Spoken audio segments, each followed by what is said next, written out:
And nobody better than to talk to than our guy John Harris, Texans Sideline reporter. Also, John Harris of footballtakeover.com. You hear him behind us on Texans All Access every single night.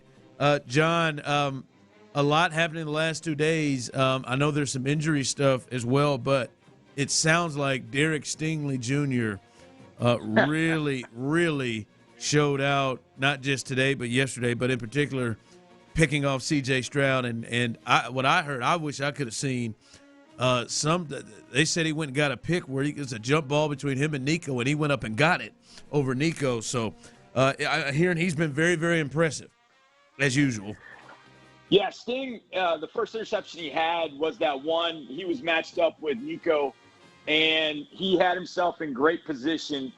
So when the ball went up in the air, it was Nico that was having to try to reach over Sting, but Sting basically just blocked him out and went up and made the catch down the field. And it's pretty awesome when you see, like, 5 feet in front of you, see these two incredible athletes, like, going after the football. But Sting made a heck of a catch there. And then to lead off the last period, he broke on an out route. I think it was Tank, and he broke in front of it, snatched it, took it to the house. I've said it for a while now. I think Derek Stingley is going to be, if not the best corner in the league, he's going to be in the top 3 team picture. He has been that good since he came back from injury in middle of the season last year. It's just a matter of Sting staying healthy. But, yeah, he had 2 picks in practice today. He's so slick. I've said this since Sting has been here. I think Sting has the best hands on the team.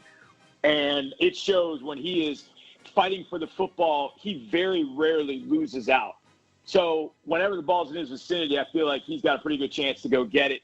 And, you know, with guys being banged up, it's just great that he's not, that he's out there every single day. You're obviously giving those big 3 wide receivers a look, but, you know, seeing he and Nico go at it, you know, seeing him make that break on the ball and CJ's throw to start the last period of practice, it just shows how far he's come. And when he's healthy, forget it. You do not want to throw the football at him if you're an opposing offense. Johnny, it seems like, look, he arrived last year. To me, I mean, the real, like, bright moment was when he clearly mirrored Amari Cooper for the Cleveland Browns and took him completely out of the game after he had a hell of a game a couple of weeks earlier versus the Texans. To me, that was the, okay, now he's arrived. And you fast forward to camp this year, it seemed like early on Nico Collins gets behind him, Tank Dell gets behind him, Diggs gets behind him. It seems like, if I didn't know no better, it's almost like they were just going to take some shots, and they didn't mind if they took shots at 24. And then all of a sudden a little scuffle happened. And it seems like since that scuffle, that day really, not the scuffle itself, but the day that he walked out there, made a couple of plays early, the little scuffle happened, it seems like from that point till today, Derek Stingley's been on a mission and had a little different mindset at training camp. Yeah, you know, it's funny, Clint. I think you're dead on. I think maybe it woke him up a little bit, maybe not. I think he just finally kind of got into the groove of practice too. I think it takes some players maybe some time to get in kind of the groove. You know, you start seeing some of the same things. You start anticipating. I think one of the things that we don't give Sting enough credit for, and I try to do this when we talk about him, is how smart he is. His football IQ is off the charts. And so when you start seeing the same stuff a few days at a time, you know this having been in training camp, you're like, man, there's over there sitting on this out route, man. But coach still wants me to throw it, so all right, I guess I got to throw it.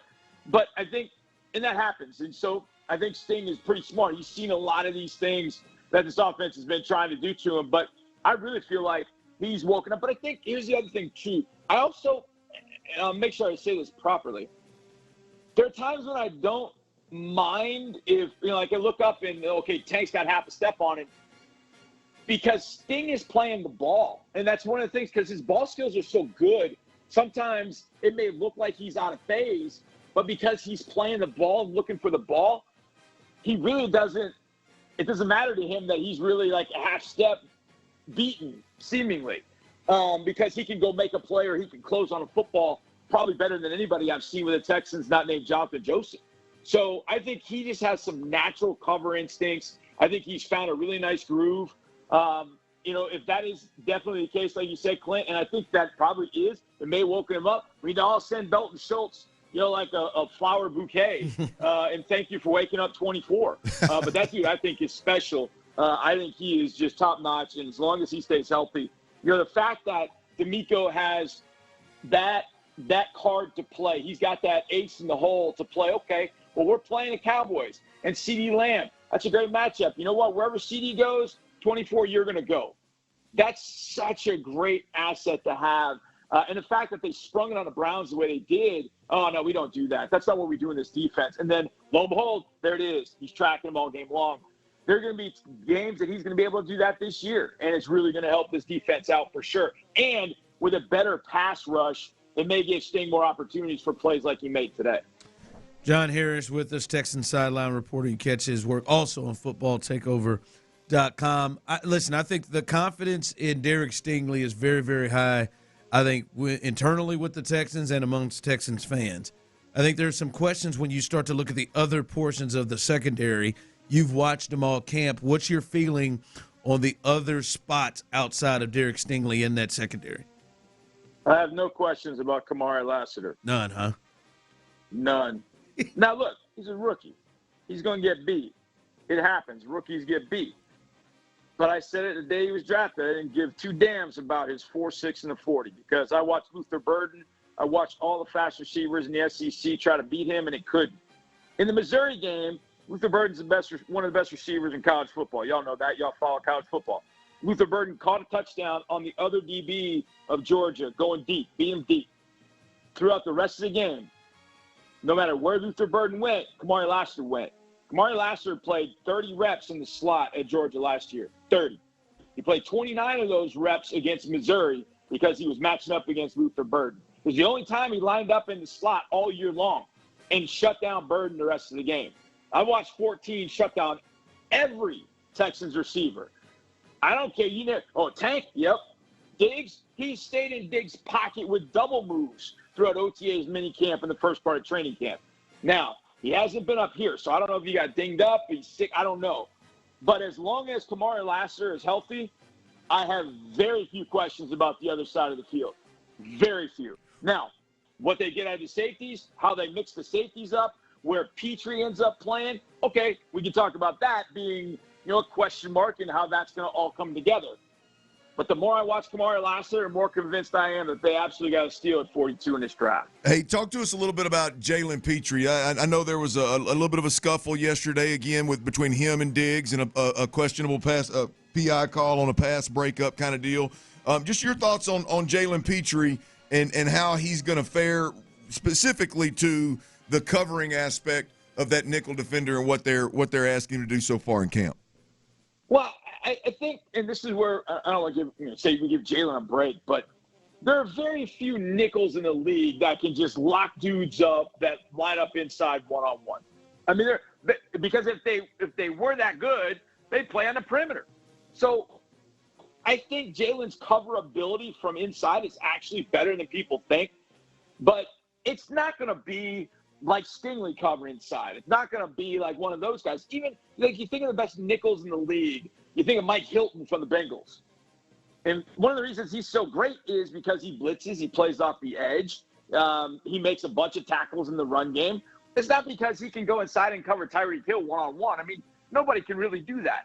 But I think Jalen gives them a little bit of diversity at that nickel spot inside. He can blitz, he can play the run. Now, his tackling's got to improve. But I think it did. After he got benched in that Browns game, I feel like he had to kind of go back and go back to the fundamentals. And I think he started doing that. And I think he'll make more plays the closer he is to the football.